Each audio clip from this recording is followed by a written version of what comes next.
사랑부 친구들 안녕. 한 주간 잘 지냈나요? 이제 2022년이 시작되었어요. 새해 은혜의 복 많이 받고 2022년도에는 하나님과 더욱더 동행할 수 있는 사랑부 되기를 원해요. 이제 찬양으로 하나님께 영광 올려드리겠습니다.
여러분 참 잘하셨어요. 하나님께서 2022년도에도 여러분의 찬양을 기쁘시게 받으셨을 줄로 믿어요. 이제 다 같이 사도신경 하심으로 우리의 신앙 고백을 하나님 앞에 올려드리겠습니다. 전능하사 천지를 만드신 하나님 아버지를 내가 믿사오며 그 외아들 우리 주 예수 그리스도를 믿사오니 이는 성령으로 잉태하사 동정녀 마리아에게 나시고 본디오 빌라도에게 고난을 받으사 십자가에 못 박혀 죽으시고 장사한 지 사흘 만에 죽은 자 가운데서 다시 살아나시며 하늘에 오르사 전능하신 하나님 우편에 앉아 계시다가 저리로서 산 자와 죽은 자를 심판하러 오시리라. 성령을 믿사오며 거룩한 공예와 성도가 서로 교통하는 것과 죄를 사하여 주시는 것과 몸이 다시 사는 것과 영원히 사는 것을 믿사옵나이다. 아멘. 다 같이 큰 목소리로 오늘 말씀 제목을 외쳐볼까요? 하나님 나라는 하나님 지혜로, 하나님 나라는 하나님 지혜로. 오늘 말씀은 열왕기상 3장 4절에서 15절입니다. 열왕기상 3장 4절에서 15절 말씀이지만 우리는 11절, 12절 말씀을 함께 읽겠습니다. 시작! 이에 하나님이 그에게 이르시되 내가 이것을 구하도다. 자기를 위하여 장수하기를 구하지 아니하며 부도 구하지 아니하며 자기 원수의 생명을 멸하기도 구하지 아니하고 오직 송사를 듣고 분별하는 지혜를 구하였으니 내가 내 말대로 하여 내게 지혜롭고 총명한 마음을 주노니 내 앞에도 너와 같은 자가 없었거니와 내 뒤에도 너와 같은 자가 일어남이 없으리라. 아멘. 여러분, 우리가 어떤 나라의 왕이 된다고 지금 한번 생각해 볼까요? 지금부터 잠깐 눈을 감고 내가 원하는 나라의 모습을 생각해 봐요.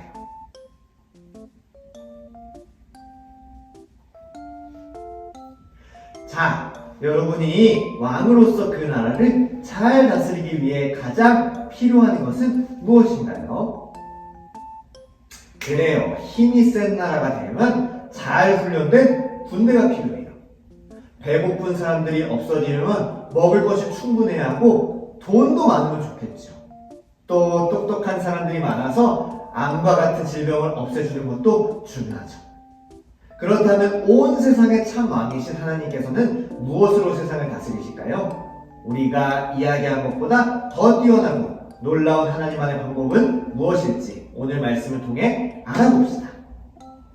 이스라엘의 왕이 된 솔로몬은 예루살렘에서 조금 떨어진 기브온을 찾아가 그곳에 있는 큰 산당에서 하나님을 예배했어요.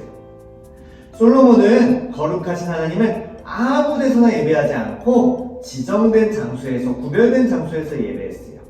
또 하나님을 향한 사랑이 얼마나 컸던지 1000번째까지 드렸죠. 1000번째를 드린 날 밤 솔로몬의 꿈에 하나님께서 나타나셨어요. 하나님은 솔로몬에게 내가 너에게 무엇을 주기를 원하느냐 라고 물으셨어요.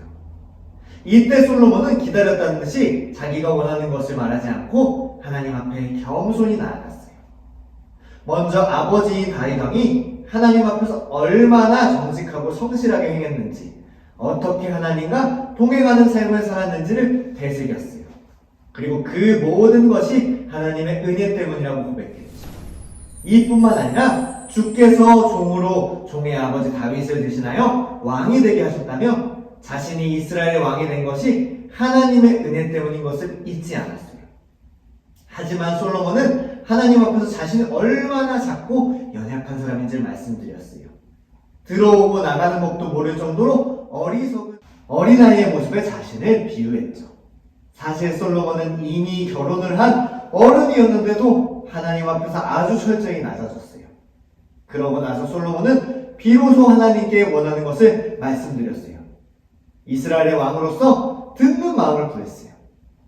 아니, 한 나라를 잘 다스리기 위하여 많은 돈이나 잘 훈련된 군대가 아니라 고작 듣는 마음을 달라고 하다니 조금 이상하지 않나요? 모든 만물의 주인이신 하나님께서는 더 좋은 것도 주실 수 있을 텐데 솔로몬은 도대체 무슨 생각을 한 것일까요? 여기서 듣는 마음을 조금 풀었으면 듣고 분별하는 지혜를 뜻해요. 솔로몬이 듣는 마음, 즉 지혜를 원한 이유는 올바른 재판을 행하기 위해서였어요. 겸손한 솔로몬은 이스라엘 백성이 자신이 아닌 하나님의 백성이라는 사실을 잘 알았어요. 만약 이스라엘 백성을 자기 백성이라고 여겼다면 자기 마음대로 다스리고 자신이 세운 기준을 따라 재판을 하면 그만이겠지요. 하지만 이스라엘은 하나님의 것이기 때문에 이스라엘을 하나님의 뜻대로 다스리기 위하여서는 하나님의 지혜가 꼭 필요했던 것이에요. 솔로몬의 간구는 하나님의 마음을 기쁘게 했어요. 하나님께서는 솔로몬에게 말씀하셨어요. 솔로몬아, 너는 너를 위하여 목숨을 구하지만 부요함이나 원수 갚기를 구하지도 않는구나. 이처럼 하나님께서는 자신을 위해서가 아니라 오직 하나님 나라를 위해 필요한 것을 구하는 솔로몬의 충심을 보셨어요.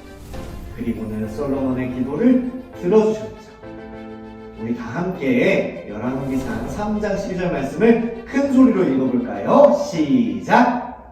내가 내 말대로 하여 내게 지혜롭고 총명한 마음을 주노니 내 앞에도 너와 같은 자가 없었거니와 내 뒤에도 너와 같은 자가 일어남이 없으리라. 아멘. 게다가 하나님께서는 솔로몬이 구하지 않은 선물도 주셨어요. 바로 부귀와 영광을 약속하셨고 솔로몬이 다윗왕처럼 하나님의 말씀에 잘 순종한다면 장수하는 복도 주시겠다고 하셨죠. 꿈에서 깨어난 솔로몬은 하나님께서 자기의 기도를 들어주셨다는 것을 알았어요. 그래서 그는 예루살렘으로 돌아와 하나님께 감사의 제사를 올려드렸어요. 그리고 모든 신하들을 위해 잔치를 베풀고 함께 기뻐했어요. 솔로몬의 간구를 통해 이스라엘을 다스리는 최고의 방법이 무엇인지 알았나요? 이스라엘의 참 왕은 하나님이시고 그래서 참 왕이신 하나님께서 주시는 지혜로 다스려야 하는 것이에요. 그렇다면 우리는 내가 있는 곳에서 하나님께서 온 세상의 주인이심을 드러내기 위해 어떻게 해야 할까요? 우리는 매 순간 말씀과 기도로 하나님의 지혜를 구해야 해요. 부모님이나 친구들과의 관계에서 혹은 학교에서 우리는 직장에서도 힘든 일을 경험할 때가 있어요. 그럴 때 내 생각대로 문제를 해결하는 것이 아니라 하나님의 지혜가 필요해요. 솔로몬이 저는 작고 어린아이입니다 라고 고백한 것처럼 우리도 하나님 제 힘으로는 할 수 없어요. 제게 지혜를 주세요 라고 간구해야 해요. 우리가 말씀을 읽으며 하나님의 지혜를 찾고 기도할 때 하나님께서 우리에게 참된 지혜를 주실 거예요. 한 주간 우리 사랑부 친구들의 삶에 하나님의 지혜와 다스리심이 가득히 나타나기를 축복합니다. 아멘. 기도하시겠습니다. 사랑과 은혜가 많으신 주님 감사합니다. 우리를 하나님의 백성 삼아 주시고 하나님의 지혜로 우리를 다스려 주시니 감사합니다. 우리도 하나님의 지혜를 소망합니다. 하나님께서 우리에게 말씀을 통하여 또 기도를 통하여 지혜를 부어주시고 우리가 이 세상에서 살아갈 때 하나님의 지혜로 살아갈 수 있는 모두가 될 수 있도록 도와주세요. 2022년도에도 하나님과 동행하며 하나님의 지혜로 살아갈 수 있도록 도와주세요. 한 주간의 삶도 지켜주실 줄 믿사오며 살아계신 예수님의 이름으로 기도합니다. 아멘. 주기도문 하심으로 예배를 마치겠습니다. 하늘에 계신 우리 아버지여, 이름이 거룩히 여김을 받으시오며 나라의 임하옵시며 뜻이 하늘에서 이루어진 것 같이 땅에서도 이루어지이다. 오늘날 우리에게 일용할 양식을 주옵시고 우리가 우리에게 죄 지은 자를 사하여 준 것 같이 우리의 죄를 사하여 주옵시고 우리를 시험에 들게 하지 마옵시고 다만 악에서 구하옵소서. 대개 나라와 권세와 영광이 아버지께 영원히 있사옵나이다. 아멘. 사랑하는 친구들, 새해 하나님과 동행하는 한 주가 되기를 바라며 다음 주에 만나요.